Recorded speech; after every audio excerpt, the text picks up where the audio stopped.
नीलिमा जी, सुजाता जी और शास्त्र निबंध पर थोड़े हल्के फुल्के ढंग से अपना बात कर रहे हैं कि नीलिमा जी कविता बात समझाएंगे। सृष्टि शुरू हुई और जब मनुष्य का विकास होकर इस रूप में आया, उमड़ती हुई घटाएं सामने आने के लिए जीव जंतुओं से संघर्ष, बिजली का कड़कना,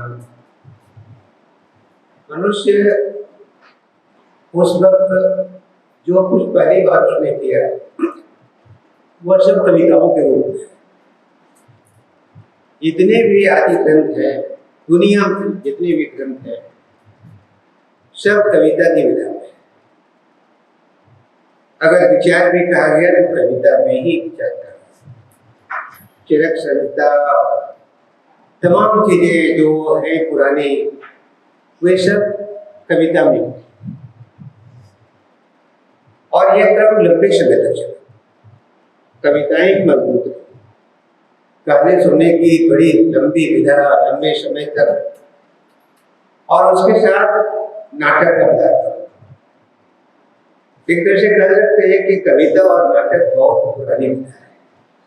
नाटक आए तो कहानियां भी आई, लेकिन निबंध का जो जन्म है, निबंध का जो रूप अभी है, वो पूरी तरह से आधुनिक विधा है। यह पुराने जमाने में हम कह सकते हैं, जैसा कि कहा गया कि सब निबंध है, कविता भी निबंध है, उपन्यास भी निबंध है, कहानी भी निबंध है। लेकिन विधा का जो स्वरूप है, जो पहचान है, जो विशेषताएं हैं, वे थोड़ी थोड़ी सब में अंतर है। अगर हम उपन्यास को निबंध करते हैं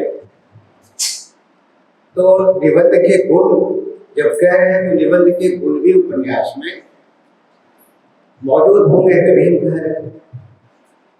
लेकिन निबंध नाम अलग है। अलग का मतलब है कि कुछ खासियत है दूसरे से अलग, तो ये खासियत है, ये विशेषता है। और जब उसकी पहचान होने लगती है तो फिर हम लोग निबंध को ठीक से, अब कचहरी आप ले जाइए तो निबंधक कागज में लिखा है, जो रजिस्ट्री वाला जो ये है, जमीन जगह जहाँ पर ये होता है तो लिखा रहता है निबंधन कार्यालय। हमारे यहाँ जो रजिस्ट्रार है तो सचिव कहते हैं, लेकिन इनको निबंधक ही कहना चाहिए। रजिस्ट्रार का जो ये होगा, और वहाँ कहा जाता है, कचहरी में कहा जाता है। ये निबंध जो है, अब निबंधन कार्यालय है, ये क्यों है? निबंध से क्या उसका कोई संबंध है? कहा जाता है कि जो हमारा वैदिक साहित्य है, पूर्व पक्ष का जो साहित्य है, जब उस पर कुछ सवाल उठाया गया तो उत्तर पक्ष में आकर उसका जवाब दिया गया। जवाब को उसका संग्रह किया, और जो संग्रह हुआ इसी को निबंध किया। जो निबंध शब्द का जो जेनेसिस है वह वहां से आता है। वैसे आजकल जहाँ हम लोग निबंध का प्रयोग कर रहे हैं वो निर्बंध हो गया है, बिना बंधन का, और वहां से है कि बंधन सहित, और उसका उपयोग हो रहा है बंधन रहित। बहुत तरह की चीजें निबंधों में हम कहे जाते हैं। वे आत्मपरक भी हैं, वे चित्रात्मक भी हैं, उसमें विवरण भी है, उसमें कथात्मक कथा भी है। तो कई तरह से अभी जो चित्र दिया जाता है जिस पर हम लोगों को काम करना है, तो उन चित्रों पर भी अगर हम चाहें तो कथा बनाकर उस पर हम बात कर सकते हैं। तो चित्र सामने आएगा तो चित्र भी तो एक कथा है। तो चित्र जैसे आता है कि हम एक कथा उससे कर सकते हैं, अपनी बात कर सकते हैं। आप जो है उसको विचार के रूप में भी कर सकते हैं, जिसमें विचार ही ज्यादा होगा, कथाएं नहीं रहेंगी। हम विवरण भी कर सकते, जैसे अभी दुकान कह रहे थे कि भाई खिड़की है, दरवाजा है, पंखा है, ये विवरण है। और विवरण में हमारी राय कुछ नहीं, जो जैसे है उसको हम वैसे ही रख रहे हैं, लेकिन हमारी राय भी आती है तो वो आत्मपरक होने लगती है। हिंदी में ललित जीवन जितने लिखे गए हैं उसमें कवियों के या लेखकों की जो आत्मा है, जो चेतना है, जो संवेदना है, जो बौद्धिक कौशल है, और उसके द्वारा जब वो अपनी टिप्पणी, अपनी राय देना शुरू करता है तो आत्मपरक होने लगता है। तो ये 3-4 जो तरीके हैं निबंधों के, अभी लिखते हुए बहुत भारी भरकम नहीं करना है, बहुत दिमाग में ये लेना है, बहुत इसको समझने में बहुत परेशानी है। और मैं कल कह रहा था कि आज जो कविता वाला है थोड़ा आसान सा है, कल जो है फिर संख्या समझने में कल की संख्या की तुलना में आज की संख्या कम है, तो वो लगता होगा क्या निबंध को समझना है, अरे फालतू चीजें। निबंध को समझना है, जो आसान चीजें होती हैं उसको समझने में तो आसानी होती है, मजा भी आता है, थोड़ा आनंद जैसा भी है, कविताएं होने लगती है, थोड़ा मन में भी बहुत तरह की चीजें होती है, लेकिन निबंध भी आनंदित कर सकता है। हम लोग आज जो भी काम करेंगे वो आनंद से करेंगे, मौज मस्ती से करेंगे, उसमें कुछ भी, जैसे एक फिल्म आई थी दिल मत दो यार, बहुत ज्यादा अपने दिल पर नहीं है कि ये बहुत भारी भरकम चीज है, इसको समझने में बहुत परेशानी हो गया। भाई अंग्रेज और रूस का युद्ध नहीं, हम लोग बहुत सहजता पूर्वक एक मानसिक जो है वो थोड़ा अभ्यास कर सकते हैं और थोड़ा आनंद लेके ही कर सकते हैं। आनंद ही लेना चाहिए, ज्यादा कुछ ऐसा नहीं है कि इसको इतना ये कर दिया जाए, बौद्धिक कर दिया जाए कि इसको समझने और समझाने में दिक्कत है। कार्यशाला समझने और समझाने का एक माध्यम है। हम आसानी से जो नहीं समझ पा रहे हैं उसको भी कहें, और जो समझ पा रहे हैं हम लोग भी इधर जो बैठे हुए हैं, ऐसा नहीं एक सब कुछ आता है, और ऐसा भी नहीं है कि तुम लोगों के पास के कुछ नहीं आता है, ऐसा कुछ नहीं। दोनों तरफ से लेन देन है, दोनों तरफ से संवाद है, कुछ बात तुम्हारी है, कुछ बात हमारी है, लेकिन निबंधों के जो तौर तरीके हैं वो इसी तरह के होते हैं। या तो आप विवरण में करें, विवरण में लिखें जिसमें आपकी राय नहीं होगी या बहुत कम होगी, या कथात्मक करें तो कथात्मक में अपनी जो राय होती है उसमें भूलते हैं, सीधे तो कहते नहीं है, लेकिन टेढ़े टेढ़े होकर उसको कहते हैं। आप चिंतनात्मक कर सकते हैं, चिंतन कर सकते हैं किसी के माध्यम से, जैसे फिलॉसफी में निर्मा जी हैं, और तो देखिए कि एक जो है चिंतन जो है दर्शन का जो तौर तरीका है वो दिया, और दर्शन भी बहुत महंगा है। दर्शन ना हो तो फिर कुछ नहीं। दर्शन कहता है फिलॉसफी जो है वो सब विषयों, सब विधाओं, सब विषयों का जो मूल है वो फिलॉसफी है।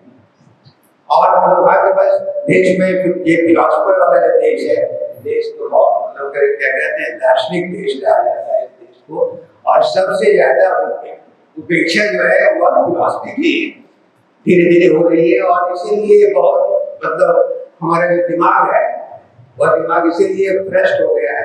भ्रष्ट वो उसकी वजह बहुत है कि हमने अपनी अपनी अपनी जो चीजें थी, अपनी जो संपत्ति थी, हमने छोड़ दिया। अभी भागलपुर शहर में जब हवाई जहाज नहीं उड़ पाया, मतलब कई दिनों के बाद नहीं उड़ पाया, हम लोग क्या कर रहे हैं, ये बुरानाथ में बैठ कर यज्ञ करने का क्या क्या विघ्न नाशक कुछ इस तरह लिखा हुआ है। मुझे लगता है कि यह इतना बड़ा देश, इतना बड़ा देश, इतना बौद्धिक है, जिसके पास पूरी संस्कृति का, पूरी सृष्टि का की पहली किताब जिस देश में रची गई, उस देश की यह हालत हो जाएगी कि हवाई जहाज उड़ाने के लिए मतलब यह क्या कहते हैं, यह और तमाशा करें। कोरोना बीमारी भगाने के लिए हम जो है बैठ के कहेंगे गोबर में नहाओ तो उसका ये करो, इस तरह का देश होगा। देश कुछ तर्क से नहीं चलेगा, कुछ संवेदना से नहीं चलेगा, कुछ भौतिक औसत से नहीं चलेगा, कुछ हुनर से नहीं चलेगा। इसलिए एक निबंध की जरूरत है, उस समझ की जरूरत है। वरना आगे जाकर के जो है, जब आप लोग भी कष्ट में जब पड़ेंगे तो गए तुरंत पूजा पाठ कर, उससे कष्ट का निवारण नहीं होने वाला है। कष्ट का निवारण अपने कौशल से ही होने वाला है। अगर हवाई जहाज नहीं उड़ रहा है तो जो तरीका पहले था वही तरीका था कि धरना हुआ, जुलूस हुआ, भागलपुर बंद हुआ, जो आगे का तरीका है प्रेशर देने का, दबाव बनाने का, वही रास्ता एकमात्र रास्ता है। ये विघ्न नाशक जो है, ये विघ्न कभी नाश नहीं होने वाला है, विघ्न बढ़ी जाने वाला है, कभी नाश नहीं होने वाला है। जो भी है, हम सारे लोग निबंध में बैठ करके अपना बौद्धिक तार्किक जो कुशलता है, जो संवेदनात्मक कुशलता है, उसके लिए है। एक मनुष्य को मनुष्य की तरह देखता है। इतनी बड़ी सृष्टि है, इतनी बड़ी दुनिया है, हम तो बहुत छोटे से हैं, लेकिन हमारा दिमाग बहुत बड़ा है। ये मनुष्य देखने में बहुत छोटा लगता है, लेकिन मनुष्य जो जीव है, उस जीव का जो उन्नत हो रहा जो दिमाग है वो बहुत बड़ा है, उसकी कोई सीमा नहीं। तो मुझे लगता है उसका स्वागत करिए, जो सृष्टि ने आपको दिया है, प्रकृति ने आपको दिया है, उस प्रकृति, और ये भी ऐसे नहीं आया, वो भी संघर्ष करते करते करते यहाँ तक पहुंचा है। वरना हम लोगों का जो विकास है वो किसी दैविक शक्ति की वजह से नहीं है, किसी देवता और ईश्वर ने पैदा नहीं किया। आप अपने शरीर में देखिएगा तो एक अपेंडिक्स के नीचे, अपेंडिक्स में हो जाता है घाव भी, कभी कभी ये हो जाता है, आदमी का खतरा भी होता है। वो अपेंडिक्स जो है जानवरों की जो पूछे होती हैं उसी का वो हमारे पास केनाइन टीथ है, मांस खाने वाला जो ये है, तो ये सब वहीं से आया है। तो हमारा विकास भी उस तरह से हुआ है। जो भी है, जितना विकास हुआ उसके आगे वाले विकास के बारे में वो सोचे, और एक उदार मन से, एक खुले मन से, एक तार्किक मन से हम सारी चीजों को करुणावान होकर के हम इसको देखने का प्रयास करें। और आज जो चित्र दिया जाएगा, मुझे उम्मीद है, भरोसा है कि कल का दिन तो मजेदार था ही, आज का दिन भी बहुत मजेदार होगा। जब वो चित्र मिलेगा तो समझ में आएगा, बहुत अपने अपने तरीके से जो काम लोग करेंगे और वो बहुत बढ़िया होगा। और फिलहाल मैं चाहता हूँ, या फिर शायद कुछ होगा, नीलिमा जी को लोग बुलाएं और नीलिमा जी आए और अपनी बात करें, और फिर हम लोग आगे का जो होगा